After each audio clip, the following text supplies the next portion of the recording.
Long time ago, in the area of Sumatra, lived a widow with her son named Sampuraga. They lived in a small hut in the forest.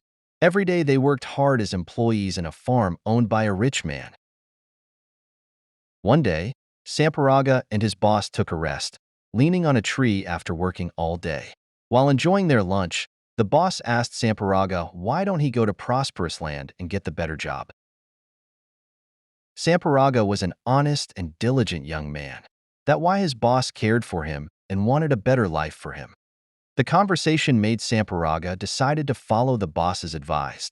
Back in his hut, Sampuraga told his mother about his decision. Mother, I want to move to look for a better life.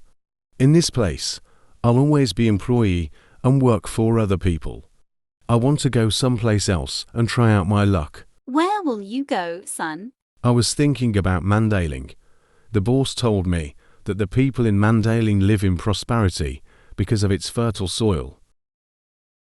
Though I'm afraid of being separated with you as I get older, but I have no reason to forbid you. I'm sorry I never make you happy. Thank you, Mother. I promise I'll be back soon if I was success. Pray for me, Mom. Sampuraga departed on his journey to Mandailing the following day. He left his mother alone.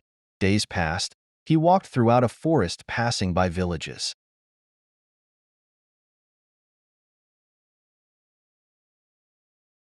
One day, he reached a city in Podoli Kingdom, in Mandailing. In that place, he tired to apply for job. A rich merchant accepted his application. The merchant took a great trust in him, as he was diligent and honest young man. After a year, the boss gave him some financial capital so that he could run his own business. His business grew up rapidly in a short time. Some of his profits were kept to increase his capital in order to make his business bigger. Finally, he was known a rich young businessman.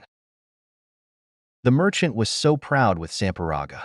One day, he asked Sampuraga if he is interested to marry his daughter. Of course, Sampuraga accepted. They got married in a luxurious wedding party. All preparations had been started months before the wedding day. The buffaloes and goats were provided in the party. Everybody knew about the big wedding, including Sampuraga's mother. She heard the news from a passing merchant from Mandailing. Is it true? Maybe it's just the same name. She was a doubt. How could it possible for her son to marry a beautiful girl from a wealthy family, whereas he's just a son of poor widow? But Sampuraga's mother still wanted to make sure, so she went to Mandailing to watch the wedding. When she arrived in Podoli Kingdom, the wedding party already started. It was so crowded and noisy. She tried to get closer in the crowd. She was shocked when she saw the man who was sitting next to a beautiful girl. It was her son Sampuraga. Raga, Sampuraga, my son. She shouted, trying to get Sampuraga's attention. Sampuraga was shocked to hear that familiar voice. Oh, it's not possible.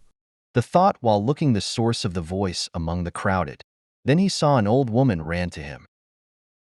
Hey, old woman, don't pretend to be my mother. I have no mother like you. Go away from here now. Don't disturb my party. But Sampuraga was so embarrassed to see his own mother.